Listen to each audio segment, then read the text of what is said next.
Welcome back to the Rush Hour with Gus, Jude and Wendell. Let's talk to this rock royalty. Our next guest is responsible for that fight you had with your brother in 6th grade over who was allowed to listen to the Hybrid Theory album next. My turn, don't scratch it. I want to scream to the part where he goes, so insecure!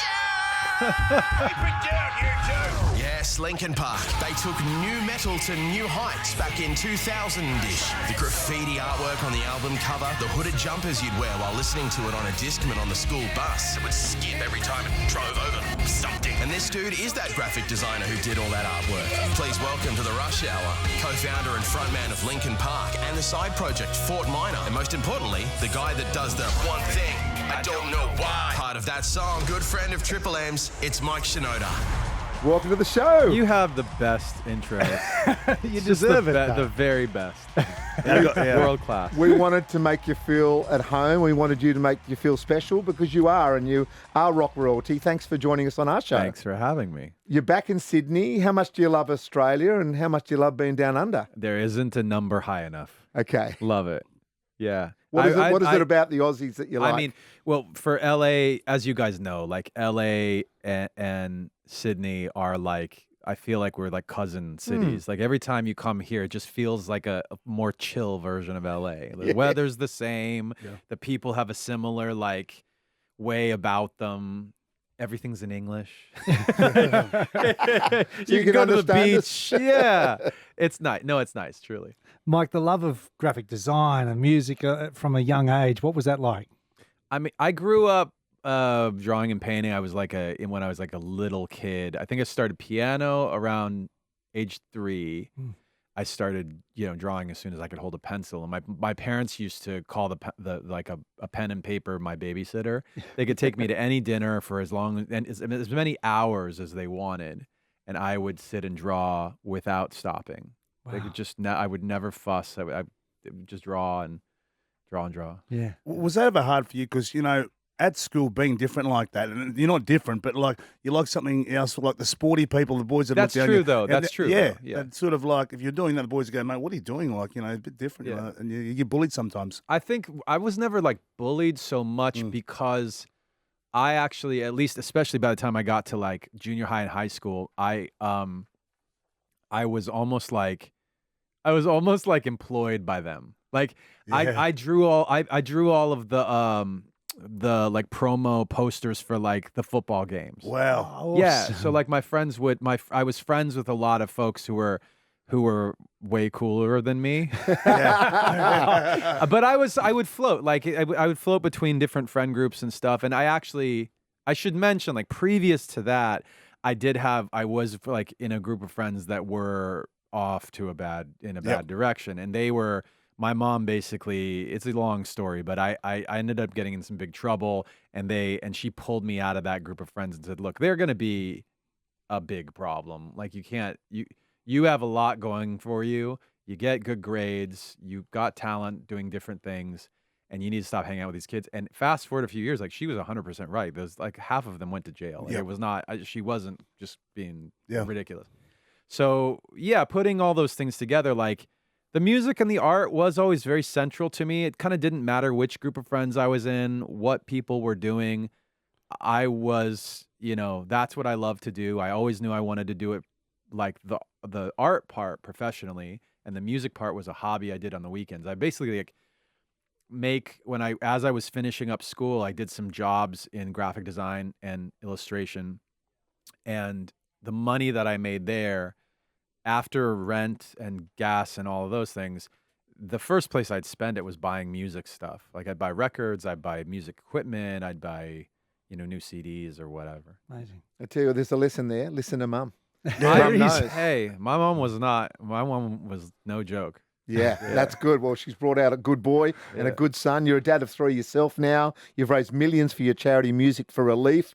Where do you get all the time? And does that fill your cup in terms of your heart? Because you obviously got your professional stuff, but just doing good for others. Yeah. That's, I think you see most people when they get to a certain level of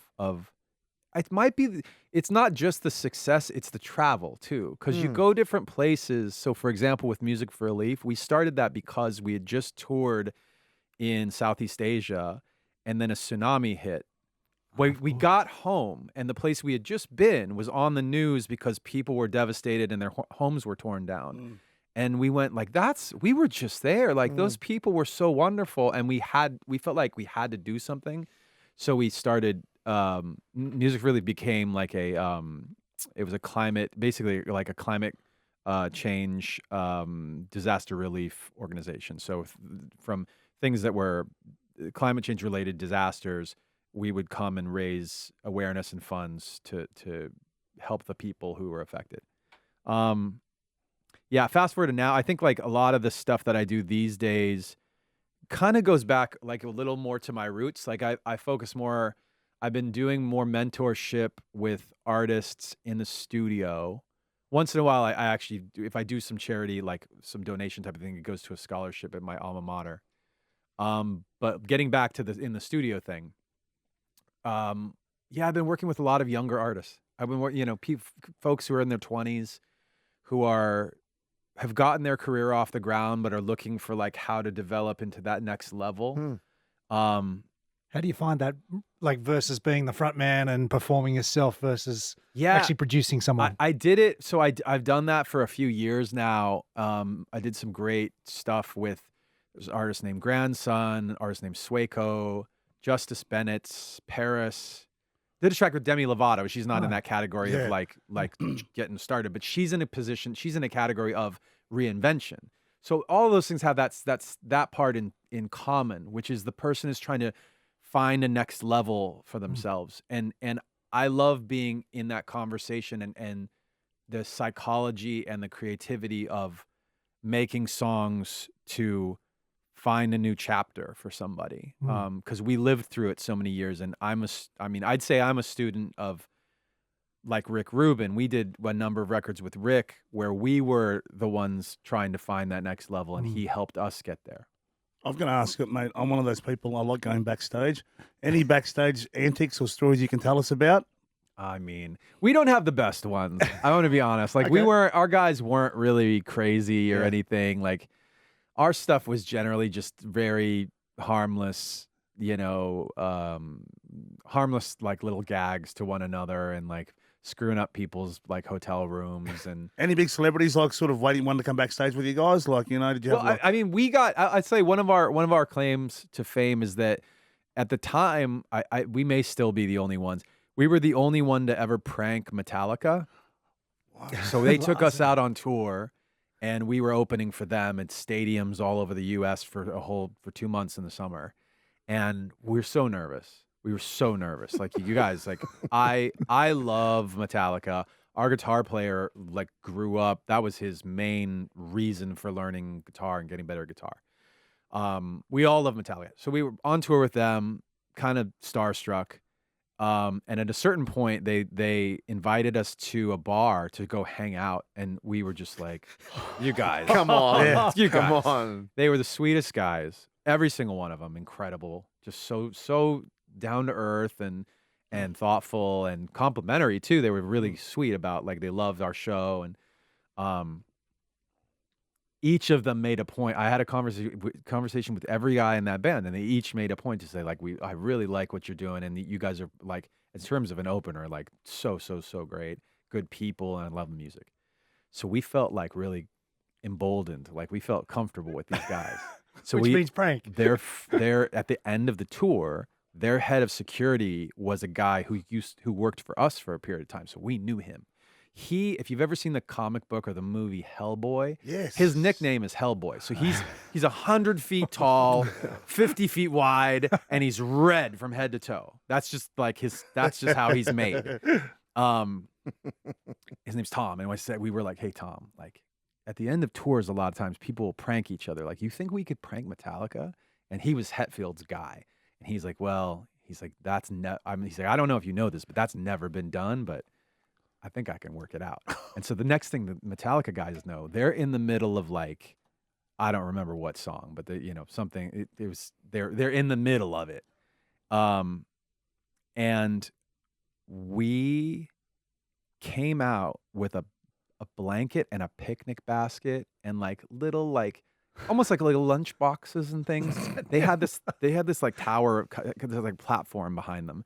Chester comes out, he has a skateboard, and we go up to the middle of it, and we pull out sandwiches and sodas, and we start having a picnic on their stage. Well, they're like doing like Ride the Lightning. Like it's like they're trying to take him seriously, and Chester's literally skating back and forth behind them eating a sandwich. It was the guys in the band, I think Lars almost lost he lost the plot entirely. They were How long before they realized you're behind them? They figured it out because nobody goes on stage with them. So they were like, what the hell is happening? It's brilliant. Yeah, it was awesome. That's so good. It was awesome. And the new single, already over. Like, yeah. I mean, so let me just like recalibrate. So the last few years, I've been doing a lot of writing, producing for other people.